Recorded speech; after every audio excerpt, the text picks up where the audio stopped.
It comes home with me quite a bit as well.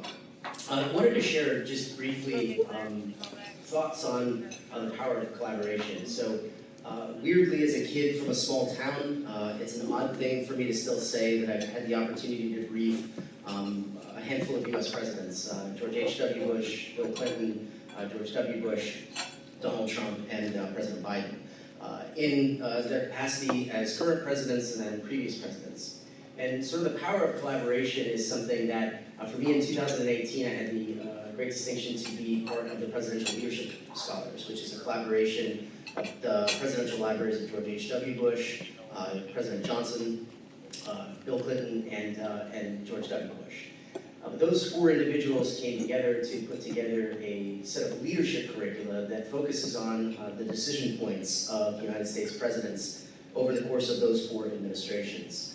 And through that, I've had the opportunity to get to know George W. Bush pretty well with the George W. Bush Presidential Center, located on the campus of SMU in Texas.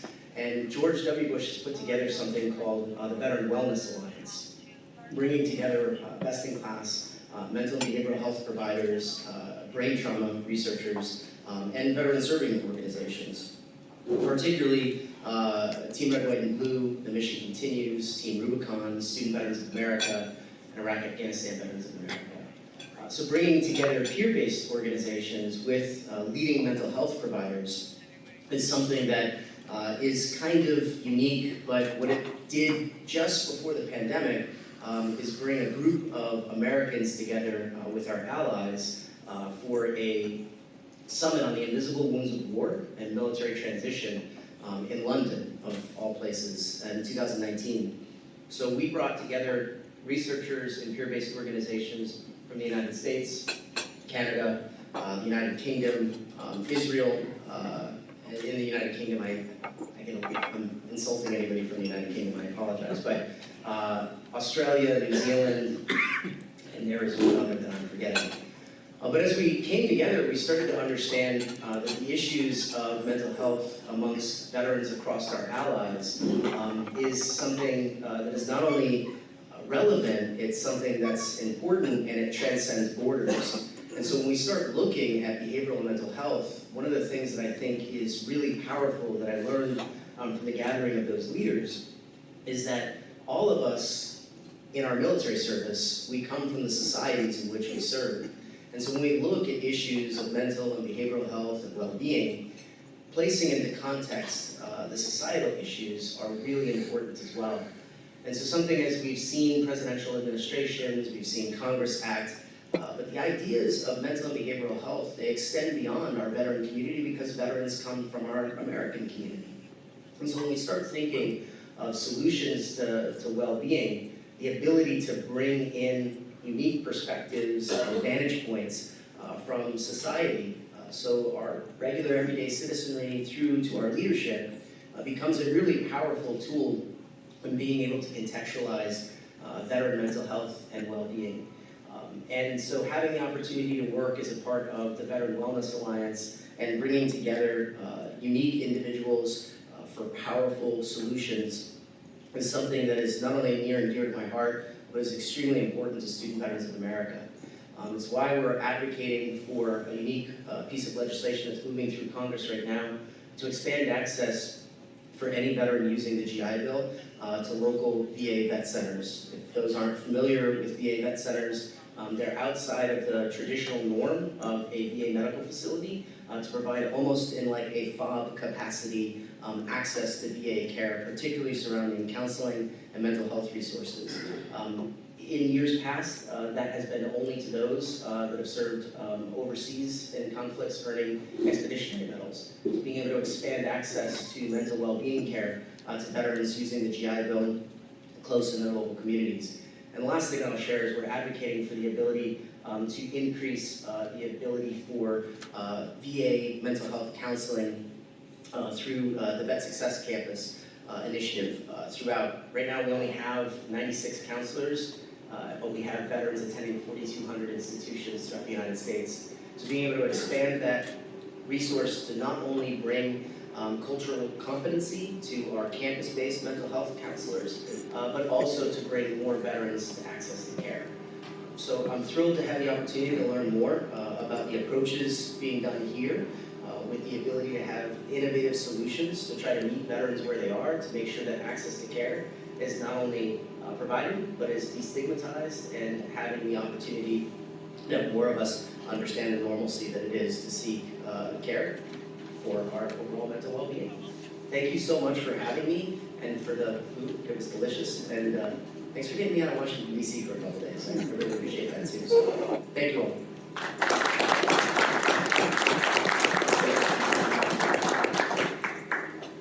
So I should also say that Jared flew into Grand Rapids yesterday from the White House, where he was there for the pact signing. So if you guys are familiar with that legislation.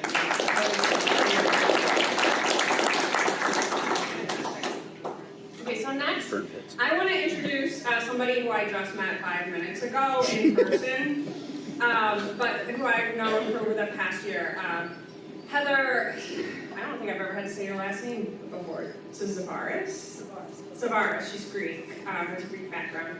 Heather and I both are MIRA Fellows this year. So the MIRA Fellowship is a fellowship that takes mid-career professionals that want to basically change the world and gives them coaching and support and resources to work on it. My project is getting more female veterans and veterans of color into the senior leadership positions. And Heather's project you're about to learn more about. So they were all different projects, but Heather is from Dayton, Ohio.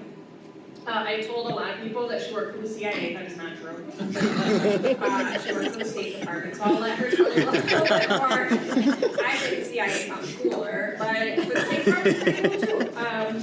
But she has a real passion for helping people who don't traditionally hold positions of power, and it's been very cool. I offered up my students here at Grand Valley for her to work with them on this project. So again, she'll tell you a little bit more. Heather, welcome to Grand Valley, welcome to Grand Rapids.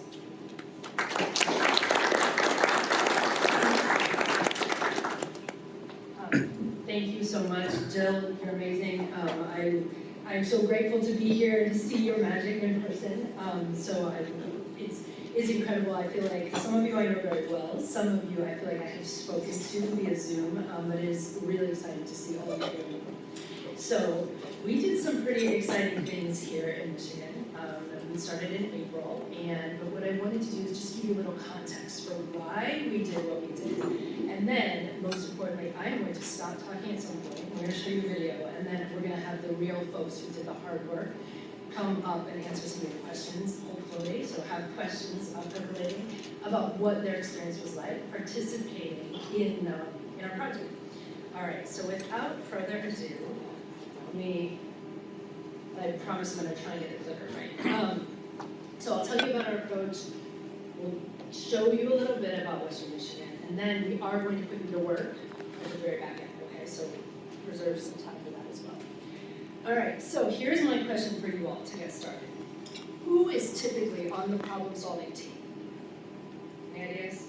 Who are the regulars, usual suspects on problem-solving teams?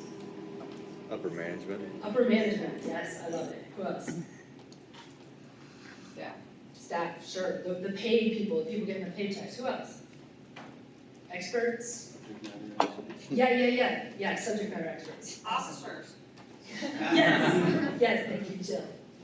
All right, so then the other question is, who should be, who's maybe not?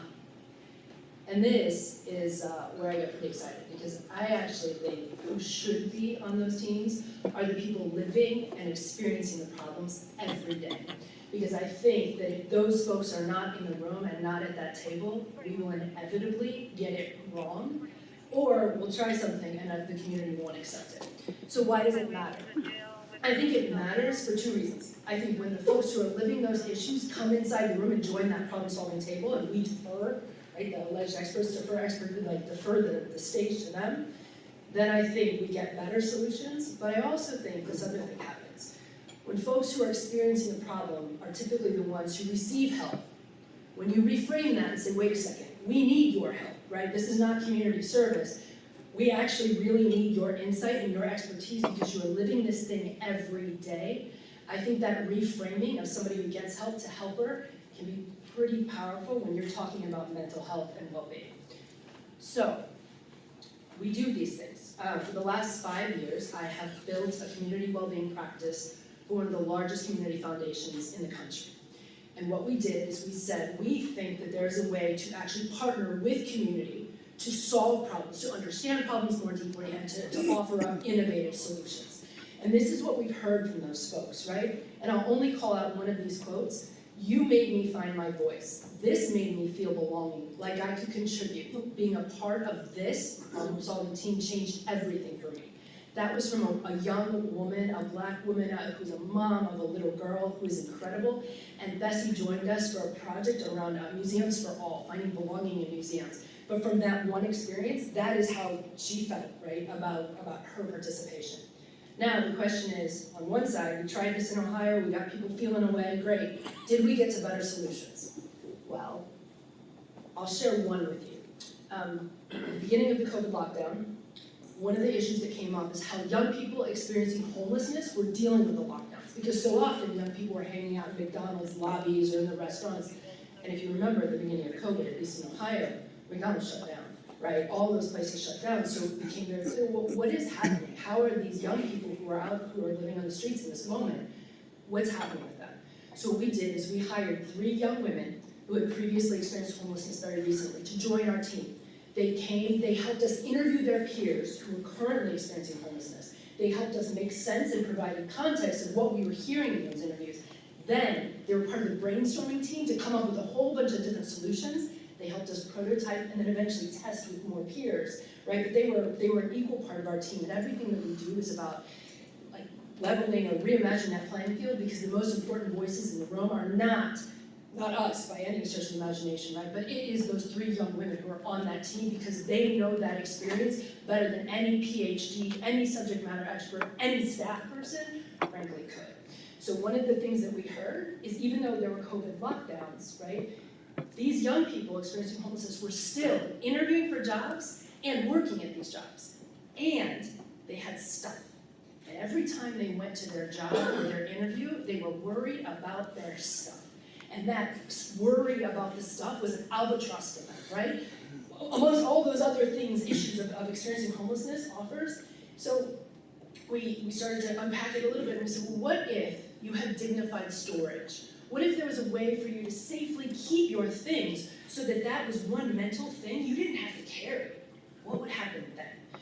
And what they proposed was the bins. Bins is dignified storage. The city got behind it, they put money in a pilot, and it wasn't our idea, it was their idea. It was something that came from understanding the community deeply. So we think, and we have a whole lot of examples of, we think better solutions that are more accepted by the community. So, why are we here today? Like Jill said, I have spent the last year thinking about how do we take this community problem-solving thing that we have been doing, take it to other places in the country, work with other communities to see, can we replicate it, right? Are there ways to actually bring people in to be problem solvers and to understand problems differently and better? And so with veterans, and I think part of my background is very, very interested in how people find purpose, how they find meaning, how they're able to contribute, right? And how they find belonging to each other. And I think that, oftentimes veterans have had peak experiences when they have been active duty. And so I wonder very often what happens afterward. So when Jill made some amazing introductions, we said, great, let's try 2 things. Could veterans come up with better solutions? And could we check some boxes for them if they participate on the team? So what we did is we got a whole bunch of interviews and we had a whole bunch of questions, and we said, if we had a community problem-solving team, would you be on it? And if you would, what is the issue you care most about? We heard emphatically yes, and we heard we care about veteran suicide. At which point, the Veteran Mental Health Project was born. So, as Jared so rightfully talked about, there are a lot of players in this space. There are a lot of folks, there's a lot of money being spent to think about, to prevent veteran suicide, to address veteran mental health. And so ultimately, the question was, who are we to do this? How can we do it? What could we contribute? Why would we even participate? So that's when we ask the live experts. That's when we ask many of you. What's the experience, right? Well, what happens? How does this all manifest? What does this look and feel like? And this is what we heard. We heard that when vets are in crisis, very often, they're not using official channels. They're not calling official lines. They're calling their buddies. And we heard a whole bunch of reasons why. And what we thought is, ooh, there might be something in here. There might be a nugget that we can work with. So we first wanted to say, can we better understand the experience of the buddies? So the folks who are getting those phone calls, what does that feel like, right? When you get that phone call, what do you wish you had that you don't? Who do you wish you could call that's not there right now? And then, what could we do, once we more deeply understand the experience, what can we do what are the solutions? What are potential things? So, let's see here. Haha, this is the cool part. So, I want you to not hear from me what happened. I want you to hear from the folks who actually did this, what happened. So, I'm gonna ask you to play this, and I will say this, it's not graphic, it's pretty serious, so I'll just kind of give you that warning. But I think it's pretty powerful. And then, the folks who are the co-designers afterwards, perhaps I'll introduce you and invite you if you feel like coming up and maybe taking questions about their experience. My computer's, do you need me? Okay. It's just reconnecting to the visitor login. Went to sleep. But yeah, so then folks, hopefully any questions that you have about kind of what they experienced and what it felt like, you will have the opportunity to ask. I'm not.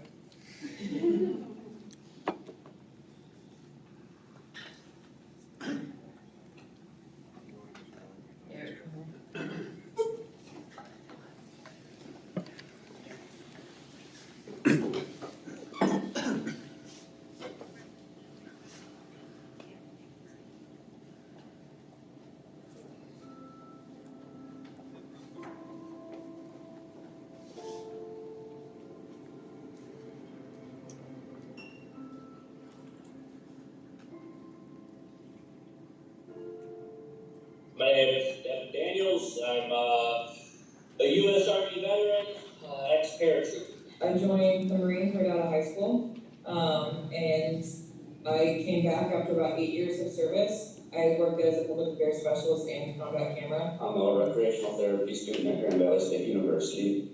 I'm also a combat veteran. I served 7 years in the Army, deployed to both Afghanistan and Iraq.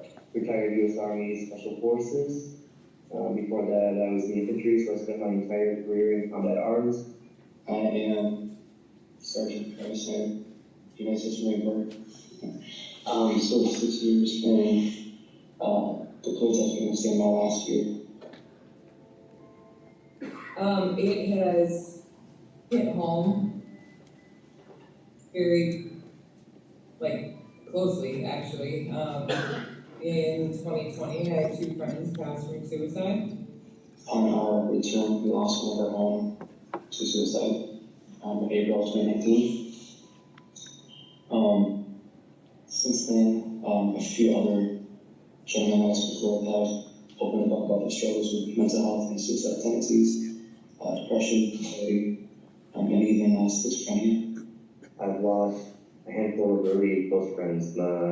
My best man in my wedding, he's a veteran, committed suicide.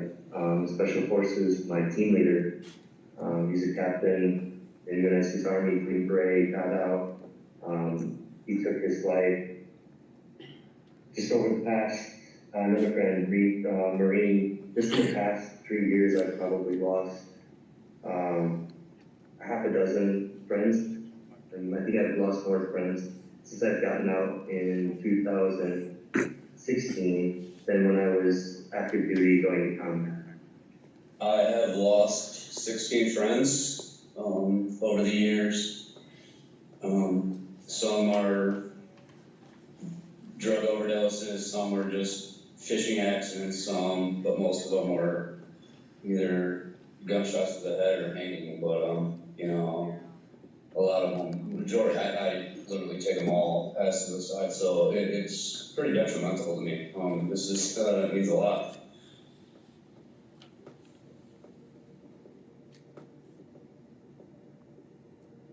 I think what I was looking forward to the most was learning something from other veterans who have taken phone calls or who have made that phone call, and understanding even further what's going on in their minds and in their hearts. You guys reached out to veterans and said, hey, what's fucked up, how do we unfuck it? That's basically what happened in this situation, and it was amazing. This is the first time I guess anyone has ever asked me if I've ever been involved or dealt with any suicidal ideations. So this is, I've been out for 6 years. So we all deal with these problems, but this is the only time in my life I've been asked about them. So you and Amanda were just so open and like genuinely caring about our experiences, and it just, because of that just genuine care, it was easy to open up, and then you like were interested in like our hearts and our experiences, and so yeah, it was easy to trust you two. When we talk to people outside of our own little circle, it's comforting. It does bring comfort, not only for people who are struggling, but it brings comfort to those who want to make a difference, that they're not going to be the only ones doing the work.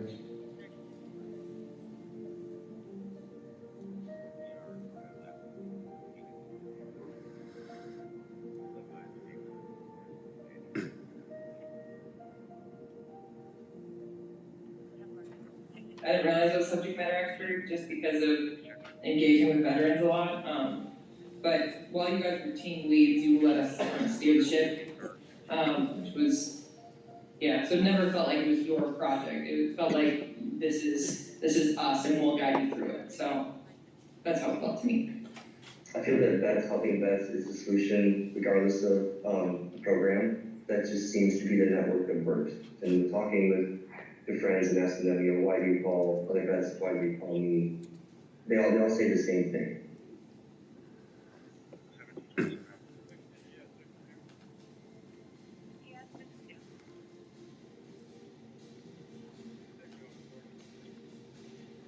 It's echoed over and over. The same issues with trying to get to someone who's empathetic toward the situation. Isn't just trying to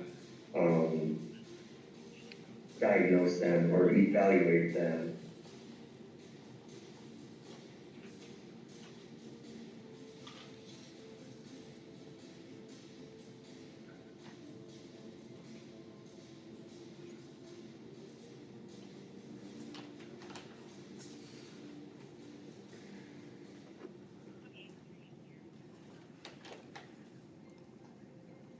It was kind of funny because the way we conducted problem solving is actually really familiar to me. The way that you've gone about it and the way your team did it is exactly the same way a special forces team would handle a mission. The process is natural, and it was nice to see it because I haven't done that sort of problem solving since I've gotten out, like on a real problem. So Rally Call is a one-button solution that will put a vet who is taking a call from another vet who's in crisis. It will put them in immediate contact with someone who can either help them with the call or can potentially join the call in a three-way conversation to help coach, advise, and assist the vet who's taking the call along with the veteran who made the call. Be My Unit is a group of veterans who have committed to taking calls from one another in a time of need. They know that there's someone on the other line who can relate to the types of problems and issues that they encounter.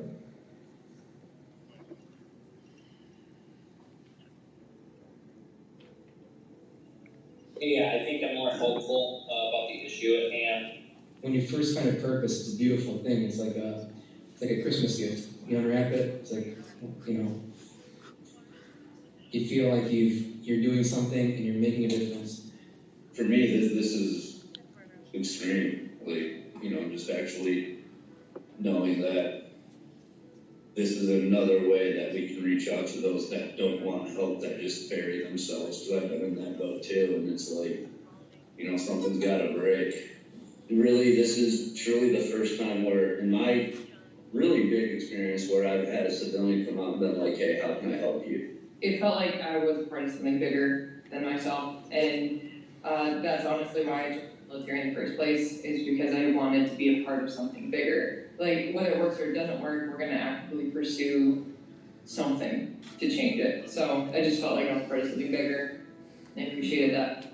Yeah, so it means a lot. And knowing that there could be a resource available in the future that would have prevented the friends that I've lost from taking their life is huge. Yeah, that's purpose, right? I mean, that's my purpose. That's what I'm trying to pursue in other aspects of my life. You know, just being a whole part of it, you know, it's like, there's things that actually can be implemented that, you know, a lot of us have the same thoughts, now we're just putting these words to actual papers to present things, so, you know, it feels really, really good.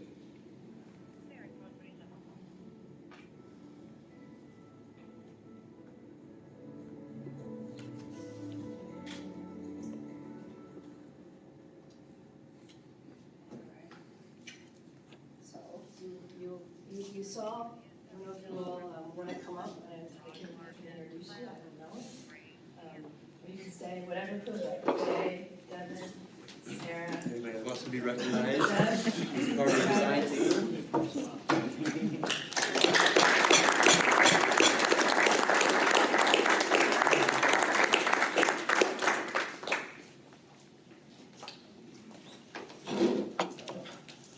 I don't know if you all have any questions. Yeah. How did they find you? I was gonna say,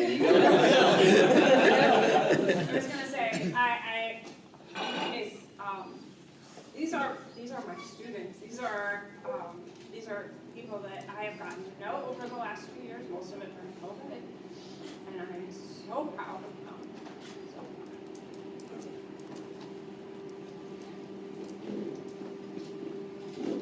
So how did the design process work? Tell us about, like, from what I understand, you interviewed each other, is that how it worked? Well, how it started, Heather came to us, interviewed us individually, kind of got our motivations, kind of how saw our perspective on the topic and how we were passionate about it, found our own personal opinion on how to fix it. And then we connected with veterans in the Michigan community, and we did interviews together, which you saw some screenshots on Zoom. And those interviews were confidential, which is why they're blurred out. But it was an opportunity for veterans to open up to other veterans.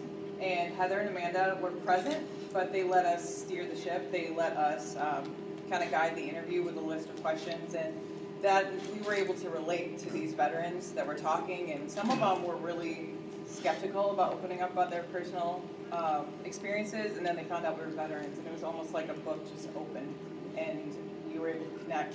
And so through that, we kind of understood that vets understand vets, and that's how the prototypes kind of came about.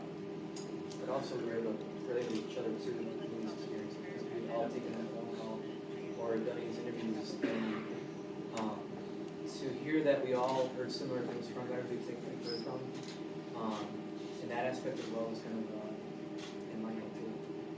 I think one of the biggest differences, in my experience as a vet, is we're used to being asked questions. There's surveys said, I give them in the mail all the time. You're a vet, you're answering this survey, take this, you get a free, $20 gift card for Amazon or a Benchmade or something like that. But this was the first time I've ever engaged with someone and then received a call back, or was engaged back with solutions or ideas implemented, like, hey, now we're thinking about this. Like, that was the first, that's what perked my interest. Like, wow, there's feedback, they're getting a hold of me again, they're going out of their way to actually get a hold of me. So I gave them the time of day, and each time there was an engagement, there was a result. It wasn't a gift card. It was progress toward an end state. And that's not something that I'm used to seeing as a veteran who's been out for 6 years. It's always fill this out, check these blogs, answer these questions, we want the data, have a good day, gift. But at the end of that, that's awesome, that's not why I did this. You ask me questions, What are you doing with that? There's no solution. I mean, there's solutions out there. There's a lot of solutions, and they look right, they seem right. Everything about them seems fantastic, but they're not working one. And that's what this team is trying to accomplish. What's that why? Why are there all of these things out there that exist? There's call lines, there's communities. Jerry pointed out, there's so much being done. Why is it not even working? What is it? And I think this, I mean, the consumer base of the veteran, that's where you go for your solution. You go to those demographics, you go to those communities. You don't just ask them, what's the problem? You know there's problems. We want the solution, and that's what we're trying to provide. It's kind of been an experience throughout this whole thing, for me personally. Sorry. So I'm curious, you're in the prototyping stage, where are you to get to implementation? And what do you need help with? Your room is full of resources, so tell us what you need help with to get to that stage. So there's a lot of organizations for veterans. Even states have thousands. There's an organization called Warriors and Caregivers United. It's called WAKU. They're an amazing organization here in Michigan. One of their presidents got a hold of me a couple days ago. They got a phone call from Wisconsin. There's a veteran here, he's a Marine veteran that was in crisis. He didn't know nobody called. He didn't want to call the veteran line because they would have sent the cops, they would have took him to the hospital, or took him to jail. Those are our options. He called me, he's like, hey, you're in Grand Rapids, do you want to help a veteran? It's my life, man, it's what I do. It's why I'm still living today.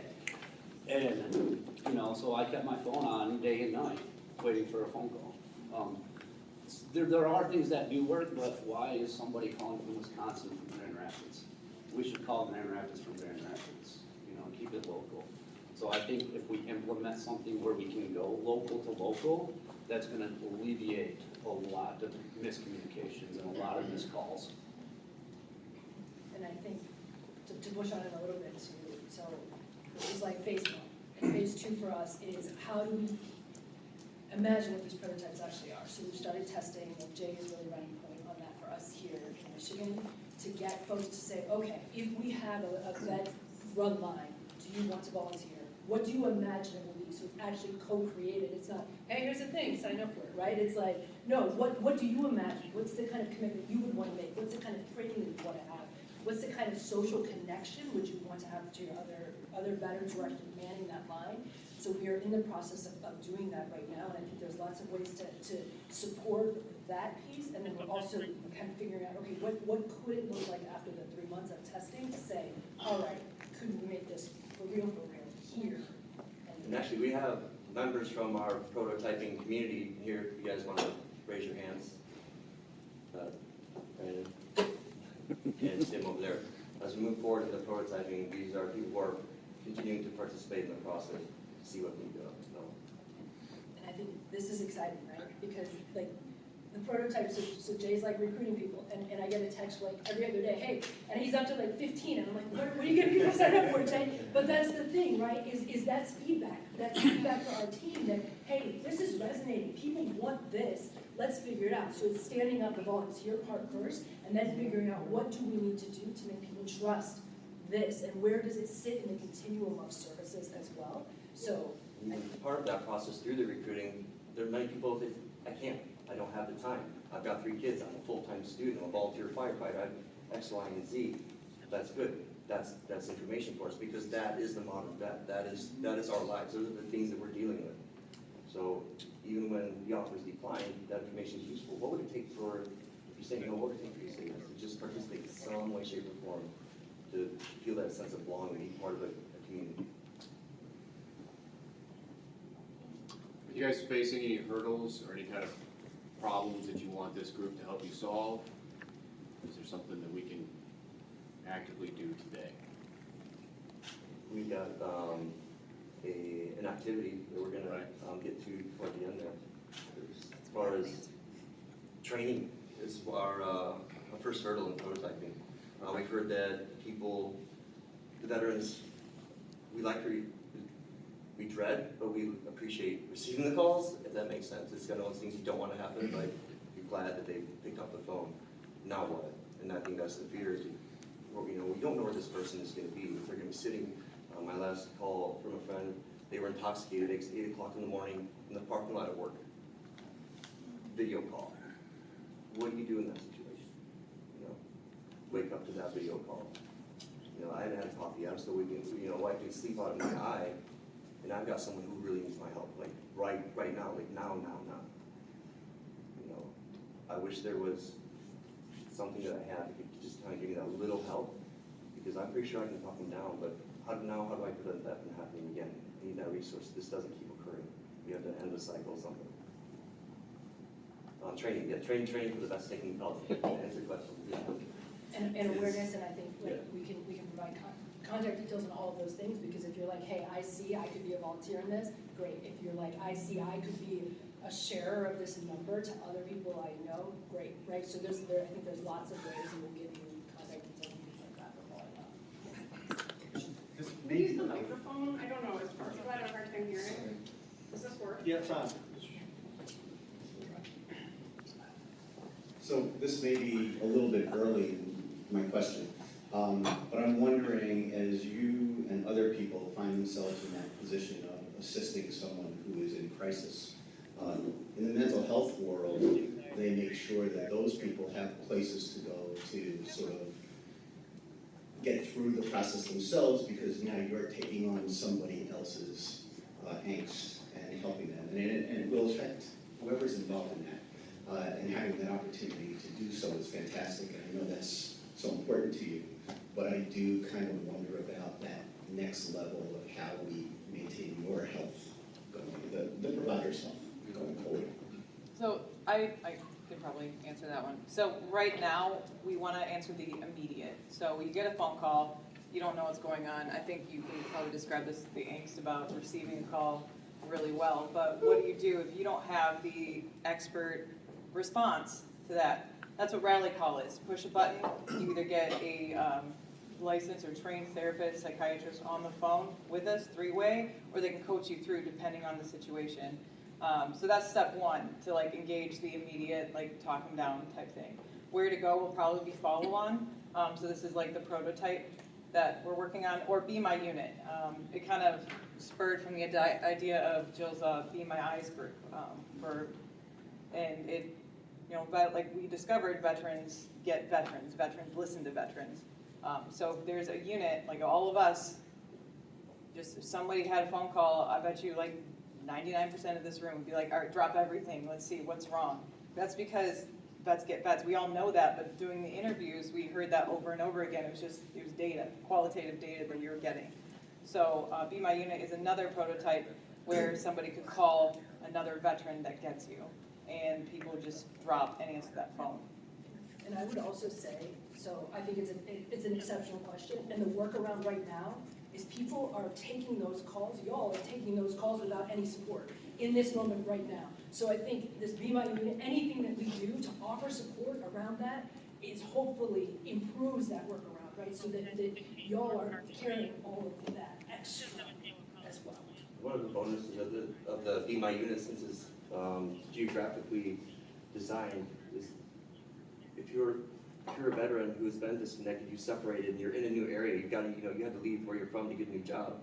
Put you in contact geographically, so you can connect with veterans. You can find that other Air Force guy or gal who had the same job. You find that other 11 Bravo. You can find that guy who went to jump school, or there's someone that went to dive school. And you make that connection. Always in that unit at that time. In this community, you can actually develop, a real buddy that you can bond with, just like when you were in. We used to sit around, E1 through E4. Just BSing all day long and develop that camaraderie, share stories, that purge of stress before it gets to the crisis line.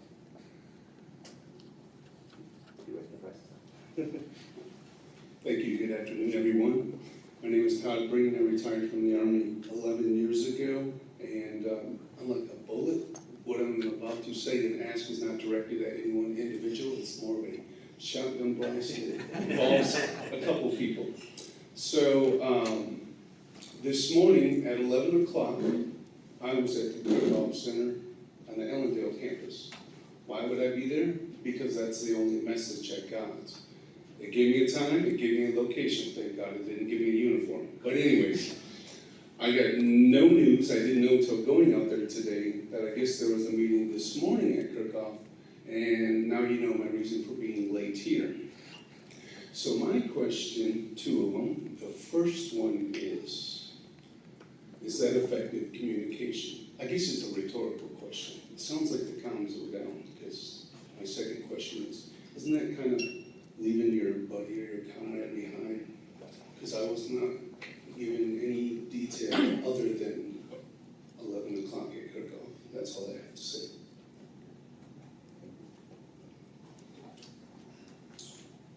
My question is tangential to, I really like the rally point idea, and I'm kind of asking for your thoughts on this, and because Jared's in the room and he's got a bigger lobbying arm than I do.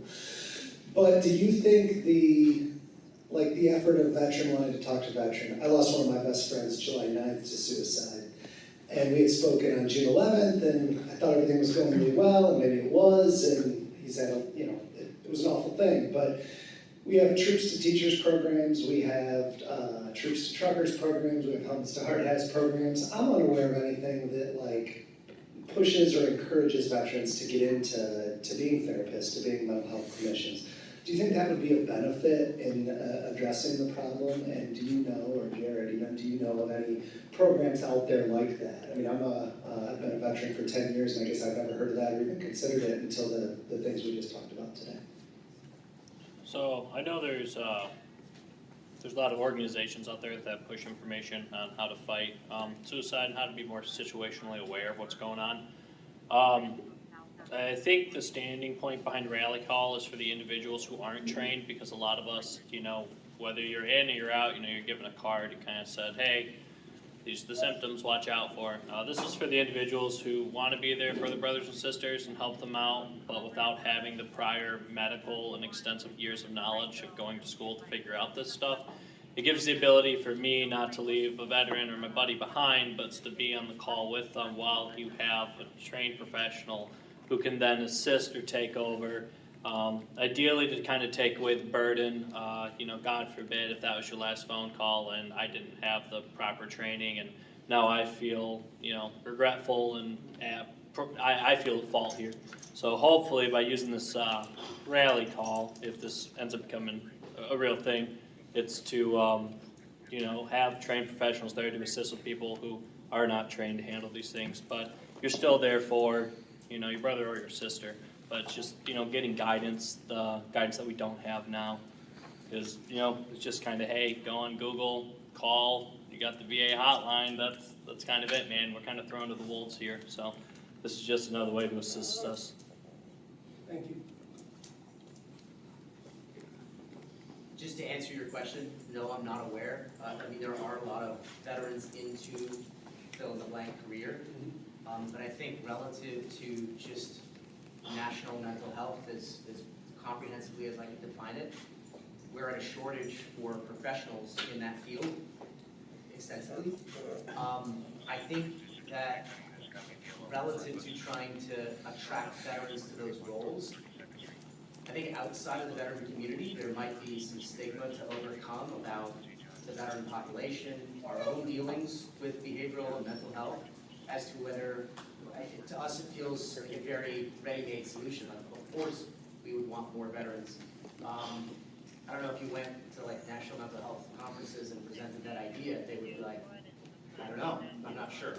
But I can tell you that the third most common undergraduate major for veterans using education benefits of all types is health-related fields, and in that is behavioral mental health. I mean, it is something that our population, our generation, is seeking. And if you take it out to the top 10, between 5 and 7, you're looking at any number of social work and counseling related positions. So if in the voting with our feet relative to where we choose to place our educational value, there's an awful lot. And the last part that I'll say is, not that I'm aware of any big effort, but I do sit on an advisory council for the Department of Veterans Affairs, and I've been beating a drum as loudly as I can for 7, almost 8 years, that, geez, wouldn't it be great if someone had a national database to know what majors every veteran is in, and then better connect them to the career outcome opportunities? the VA would be the answer to this, they have said data. I just can't get out. That notwithstanding, what is really kind of cool, and necessity is the mother of all, there's a saying there, I forget how it is, but the Department of Veterans Affairs is struggling to fill open medical roles within the Veterans Health Administration, so hospitals, counselors, and the like. And there's always this thought that, geez, I mean, you know, the VA has something like almost 30% of its workforce is veteran, which is way higher than the civilian national average. So the VA, just about 6 weeks ago, for the first time, took and found everybody who has a major aligned with any open health related, to include mental health, positions, who is majoring in that. They sent them an email and said, hey, here's some open positions we have in non-degree roles and in degree roles, in open internships that we have, etc. The average VA email that they send out gets about a 3 to 4% response rate, and they got a 37% response rate from veterans in those majors. I only offer that to suggest that it is, I think, a positive initial indicator, leveraging the quantitative data. Thank you for being dorks, all of you, I love it. But that, like, wow, if we actually reach out to veterans who are already demonstrating an interest in the field that is important to filling gaps within veteran mental health care, but actually just veteran mental health care nationwide as well, that's like, oh, we don't have enough supply chain, we've got a trucker issue, let's send veterans to do it. We can't find teachers to do it, let's send veterans to do it. The notion in our country is that there's a problem, send veterans, but when veterans have a problem, we're like, shit, we'll solve it, what do you do, right? So I think you're onto something with, similar to how like the Department of Education has troops to teachers, right? You know, I think that there is SAMHSA or somebody who could certainly take on that idea of veterans into like counseling or mental health, psychiatry, psychology, etc. Thank you. And maybe just to put the human at the center, one of our interviewees told us how he had called the hotline, I think, 24 times, something like this. Ridiculous amount. Right, but he also talked about the one, when they changed his counselor, right, his social worker, and he said, I got a veteran. And this guy said, remember, he said, I saw his diploma on the wall, and that guy was this guy who connected with this, right? And so from what you're saying to like this real guy who we heard from, I mean, I think there's so much power in the potential of this solution.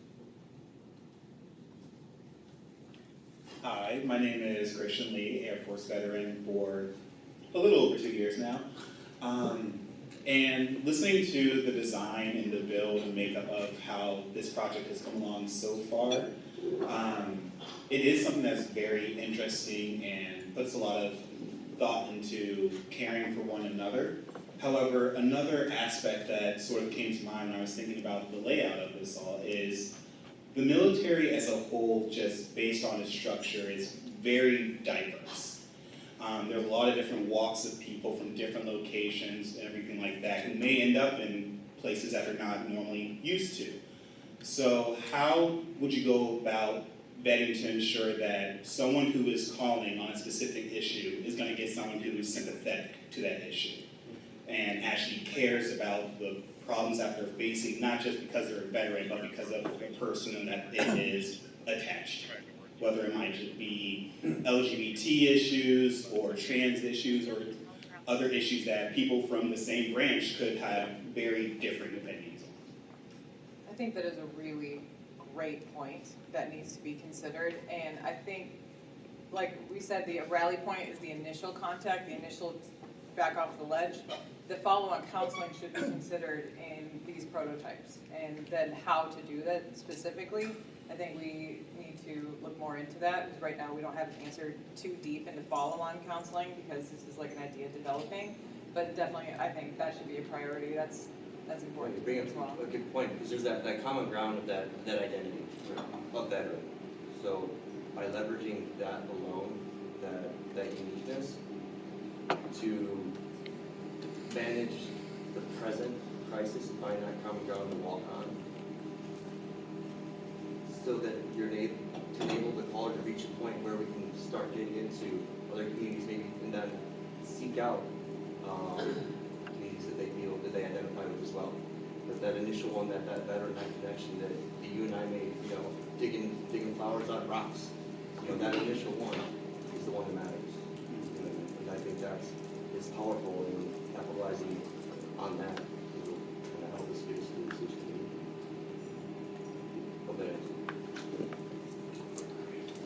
Say, Kyle Brook, I was optics tech, so maintenance is kind of the easy callback thing. A lot of your guys' ideas are based on the corrective action of like, let's fix the problem kind of thing.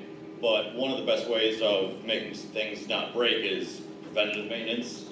And it's starting off with with a base point of, if we have this set up, we have this kind of introductory net for like veterans that might be likely to have problems with that. Is there anything that your guys' program could look for as a way to set up kind of like that supportive net to begin that preventative maintenance before they hit that breaking point?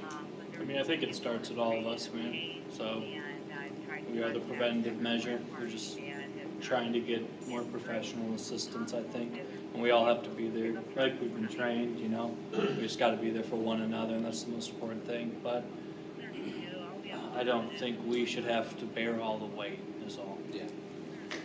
I think like, one for me, one of the best things I've learned from Grand Valley State in recreational therapy is mindfulness and well-beingness. Knowing how to take care of yourself, deep breathing, music, nature, breaking the barriers of what we do every day, doing something different that we don't do.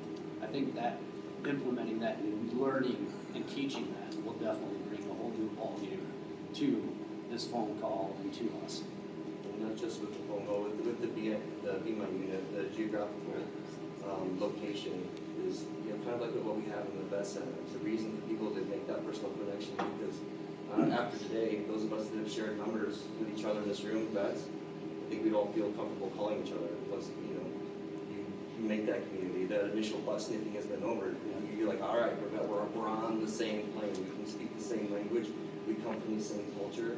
We don't have to dumb things down, and things can just be presumed when you start talking to each other. I think that's been my experience talking to someone. You can already imagine. You know the semantics and the history of what comes with being a vet, with veteran is.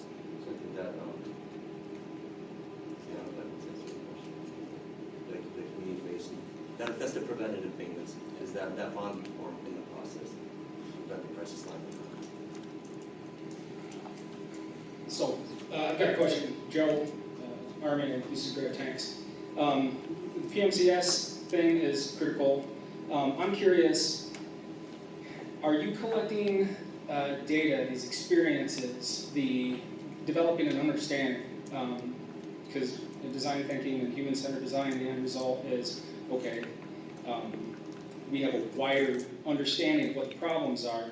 Who are you telling that to? You guys are doing the good work, but PMCS is, it's not being done in the military as a whole. Everybody knows recruitment numbers are down. If you read any of the subreddits on any of the military branches, there's a lot of very unhappy people in the services. And it's just, you know, grousing and bitching. That's what you do in the military. Unless it's not, unless it's, I don't know where he went, but it turns into the sort of data that, you know, gets clobbered over the heads of congressmen and that sort of thing. And so it's not just, everybody's working in emergency mode trying to, you know, keep things floating. But is the information being sort of gathered? Because it's, I mean, you guys, there's 5 of you standing up there. How many more you could there be? We could have this whole room full. Okay. Sure. But I think that's one of our other complication points that we're gonna run into, is because now we have confidentiality. If you call the hotline, sure, and you want to name anonymous, that's your right, bro. And I'm gonna keep you on there. But, you know, once we bring in that professional, I think at that point is where we're gonna start getting our statistics, because that's when we can start documentation. Prior to, where it's just anonymous, you know, it's just like AA, you know, if you're gonna stay, you know, Joe Schmo, with all due respect. But, you know, until you say your name. My name is actually Joe. So once you say, you know, once we actually get you you know, connected into, you know, the therapist or to professional help, I think it has to, in my opinion, I don't see it any other way, but that's what the stats are going to get communicated right off the bat. And also, hope this can lead to new data collection, Yeah, because this yeah. will attract, hopefully, people who are not going to traditionally call because of all those things on there. I don't want to call anybody, I don't need anybody showing up, you know, I don't need any follow-on harassment. I just need to talk about what my issues are right now. You know, getting that trust and get access to, you know, those people, those veterans to collect more data that we can, you know, use for future development. And I think the storytelling, this is like our first stop, to be honest with you. So our hope is that we can tell the story in a lot of places. We've already started a little bit, and to hear how people are responding. And so for us, like, next steps are standing at these prototypes here to see then what comes, and then we have a date at Dartmouth here soon, where we will actually go to Dartmouth and in New Hampshire and do another round of this with another group of veterans, where we're actually focused on question we think will be how do people find, how do vets find belonging after the service. And so we have a couple of different tries that we have in the pipeline here. But, you know, this was courageous of these guys and Jill to say, let's try it here first, and we did. And so, you know, I think it's their storytelling to be done, because these guys unlock gold. For what it's worth, I'm a product designer. My bread and butter is design thinking, human-centered design, and you can apply it to a dishwasher, you can apply it to the interior of a car, you can apply it to anything. This is a good example. And this is just a feather in your cap. The terminology that you're using, even storytelling. Stories sell things. A good story sells things. And having your stories collected into a structure like this, that's both data-driven, here's how many phone calls we get, but also faces, and using terms like stories. This is the most optimistic I've been about these sort of issues. Up until now, it's just, here's a phone number, and you know, it's just bleak. So to hear you using a discipline that's how business works, that's how things get made, that's how these chairs were, you know, designed, that sort of thing, it's really encouraging. So, for what it's worth. All right, we have time for one more question.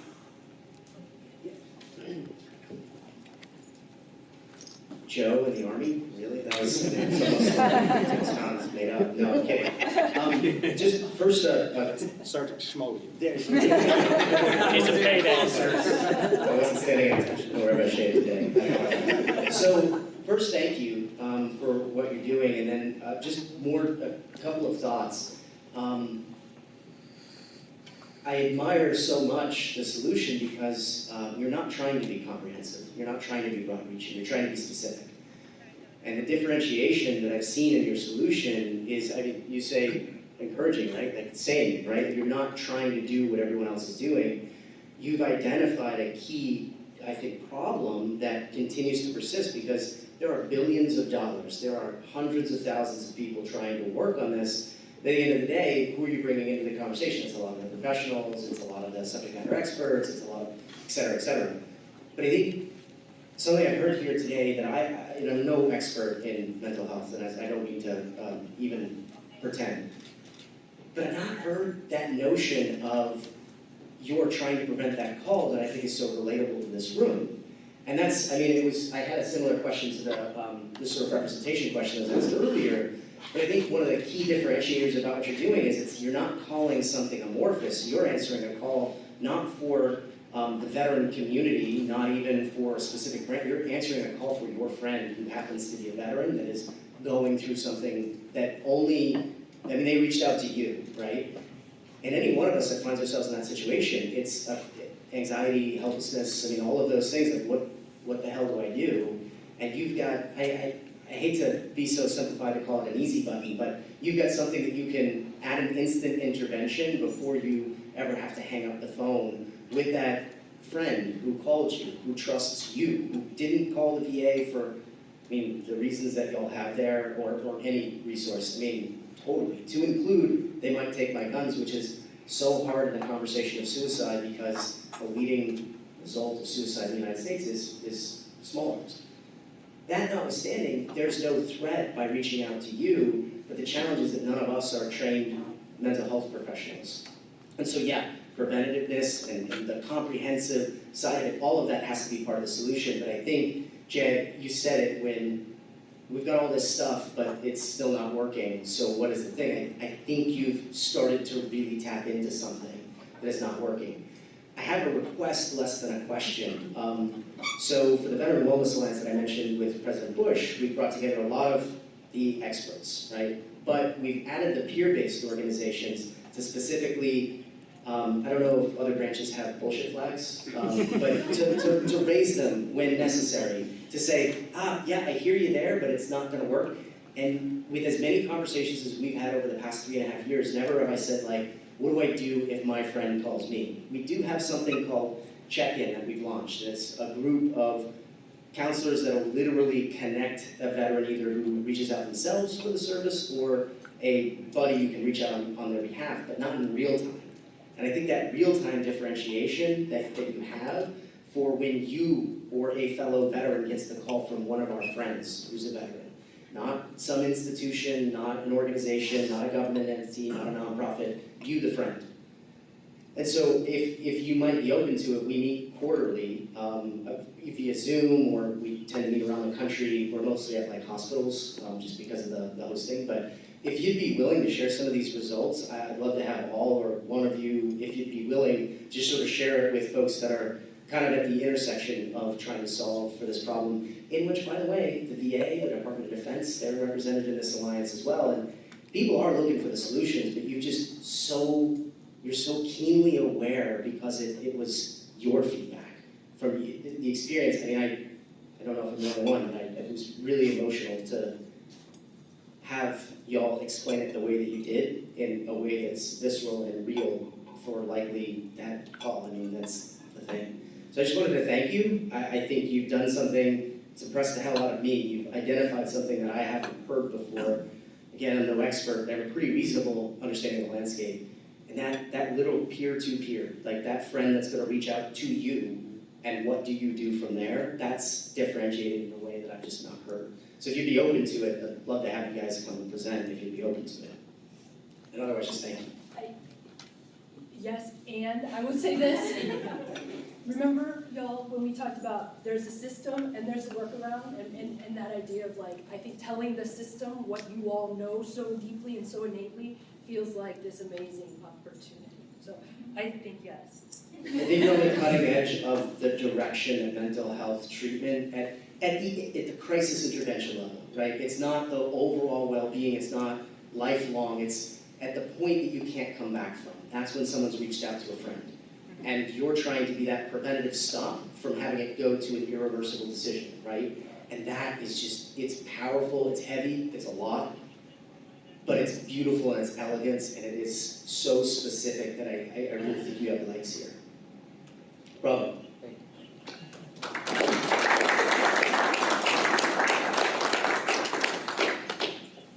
Go ahead, Heather. You all have to leave, or should we design activity? We could give you a homework. Well, I was just gonna say, like, Heather and I talk every week, so, unfortunately, we didn't get to do the design activity today, which I'm super bummed about, but I'm also very excited to see the conversation that is going on in this room. There's clearly some engagement. Y'all have my email address, so, I will keep up with this, and we can go to the next phase, and to, was it Ryan that asked, what can we do, or no, it was Logan. You asked, what can we do next? Yes. And we will continue to let you know and tap into that. And yeah, so I'll just really quickly, thank you so much, first of all, to these students, you guys. I know people tell you all, every day, oh, you're thank you for your service, right? But this work that you do, I think you understand how important it is, and how much you're changing your corner of the world, and it's a pretty big corner, and clearly it got bigger today. So thank you to the students. Heather, thank you for being my friend and colleague and thought partner doing this work.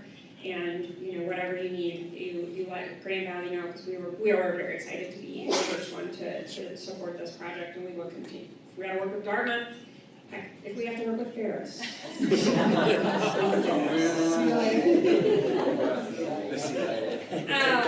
But it's all in the name of that, so it's one of the things I love about the vet community. So I'll let you say some final words, and then yeah, we'll more to come. So I just have immense gratitude for you all, and for you all as well. So this is such a privilege, such an honor to get to know you, to do this work, to see it happen, and to just, I think it's one of those things, right? If you unlock the potential, holy shit, like this feels like this is the right way to do it, and so thank you all so deeply. And that's it.